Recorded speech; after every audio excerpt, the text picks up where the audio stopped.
नमस्कार बंधुरा आज के आमी बाँधाकपिर भर्ता बानिये देखाबो। तार जोन्नो एखाने आमी बाँधाकपि निये नियेछि। एखाने आमार हाफ बाँधाकपि आछे, आमी आमार प्रयोजन मतो निये नियेछि। आपनारा आपनादेर प्रयोजन मतो बाड़िये कमिये निये नेबेन। आमी बाँधाकपिगुलोके এইভাবে বড় বড় করে কেটে নিয়েছি, যেহেতু একটুখানি এটাকে ভাপিয়ে নিতে হবে। একদম কিন্তু গলিয়ে ফেললে হবে না, মানে একটু শক্ত শক্ত থাকলেই হবে, মানে এপিট ওপিট করে একটু ভাপিয়ে নিলেই হবে। একদম গলিয়ে ফেললে কিন্তু আবার ভর্তাটা খেতে কিন্তু একদমই ভালো লাগবে না। আর এই বাঁধাকপির ভর্তাটা কিন্তু গরম ভাতের সঙ্গে খেতে কিন্তু অসাধারণ লাগে। গরম গরম ভাত আর তার সঙ্গে এই বাঁধাকপির ভর্তা, আর কোনো কিছু কিন্তু প্রয়োজন পড়বে না। তাহলে চলুন আমি প্রথমে বাঁধাকপিটাকে সিদ্ধ করে নেব। তার জন্য একটা কড়াই নিয়ে নিয়েছি। এবার বাঁধাকপিগুলোকে ঢেলে দেব।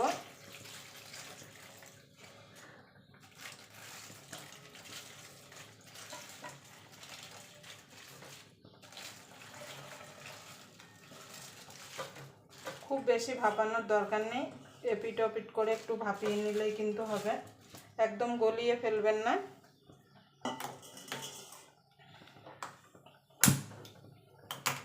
এপিট ওপিট করে আমি ভাপিয়ে নেব বাঁধাকপিটা।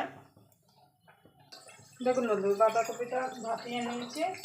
এবার গ্যাসটাকে আমি নিভিয়ে দেবো, নিভিয়ে জল থেকে আমি ছেঁকে নেব। আপনাদের যদি ভিডিওটা দেখে যদি ভালো লাগে তাহলে অবশ্যই একটা লাইক করে দেবেন, আর চ্যানেলটা অবশ্যই সাবস্ক্রাইব করে নেবেন, আর পাশে বেল আইকনটা অবশ্যই বাজিয়ে দেবেন, আমি যখন কোনো নিত্য নতুন রেসিপি আপলোড করব সবার আগে পাওয়ার জন্য। তো চলুন আমি জল থেকে বাঁধাকপিটা ছেঁকে নিই।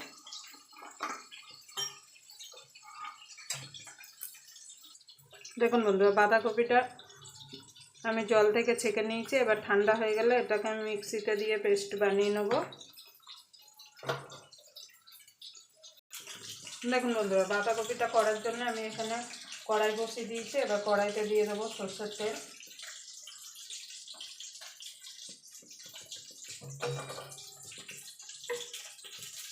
এবার সরষের তেলটা গরম হওয়া পর্যন্ত অপেক্ষা করব।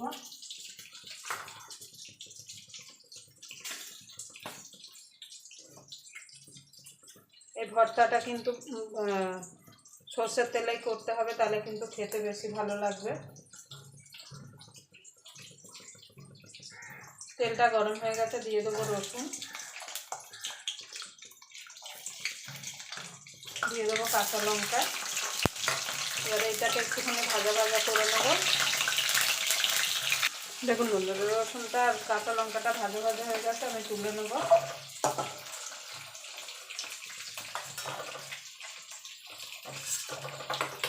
এই তেলে ভেজে নেব কটা শুকনো লঙ্কা। ঝালটা আপনাদের স্বাদ মতো দেবেন, যে যেমন ঝাল খেতে পছন্দ করেন। দেখুন বন্ধুরা, শুকনো লঙ্কাটা ভেজে তুলে নিয়েছি। আমি বাকি রান্নাটা এই তেলেই করব। তার জন্য ফোড়নে দিয়ে দেবো কালো জিরে। ফোড়নটা একটুখানি ভাজা ভাজা হয়ে গেলে এখানে একটা পেঁয়াজ মিডিয়াম সাইজের কুচিয়ে রেখেছিলাম, সেটা দিয়ে দেবো। এবার পেঁয়াজটাকে ভাজা ভাজা করে নেব।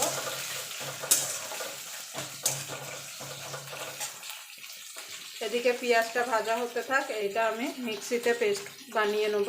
আমি মিক্সিতে বানাচ্ছি, আপনারা চাইলে শিলনোড়ায়ও কিন্তু বেটে নিতে পারেন। তার জন্য একটা মিক্সির জার নিয়ে নেব। এই কাঁচা লঙ্কা, রসুন আর বাঁধাকপি একসঙ্গে আমি পেস্ট বানিয়ে নিয়ে আসবো। দেখুন, বাঁধাকপি কিন্তু মানে একদম গলেও যায়নি, একদম শক্তও নেই, সুন্দরভাবে কিন্তু সিদ্ধ হয়েছে। এইভাবে কিন্তু সিদ্ধ করে নিতে হবে। দেখুন বন্ধুরা, পেঁয়াজটা ভাজা হয়ে গেছে। এবার বাঁধাকপিটা যে পেস্ট করে রেখেছিলাম সেটা দিয়ে দেবো।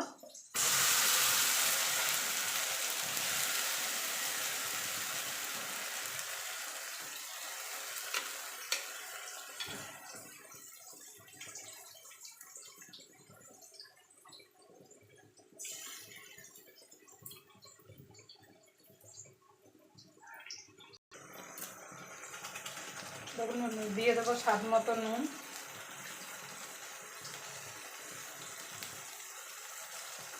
দিয়ে দেবো হলুদ গুঁড়ো অল্প করে।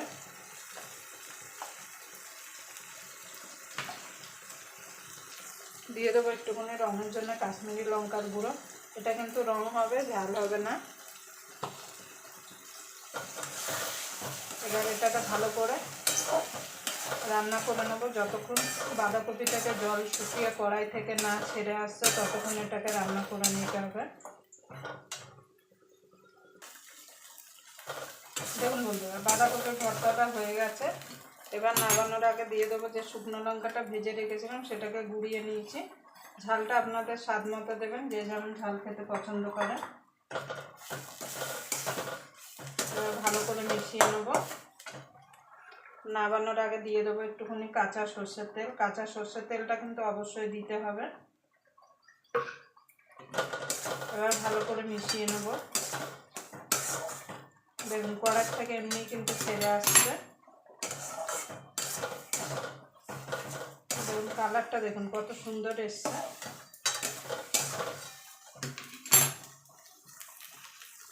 দেখুন বন্ধুরা, বাঁধাকপির ভর্তাটা হয়ে গেছে। এবার নামিয়ে দেবো। আবার আপনাদের সঙ্গে কোনো নতুন রেসিপি নিয়ে দেখা হবে। ততক্ষণ পর্যন্ত আপনারা ভালো থাকবেন, সুস্থ থাকবেন।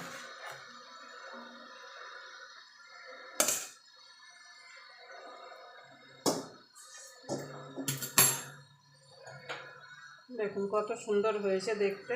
আপনারা এইভাবে অবশ্যই বাড়িতে বানিয়ে নেবেন।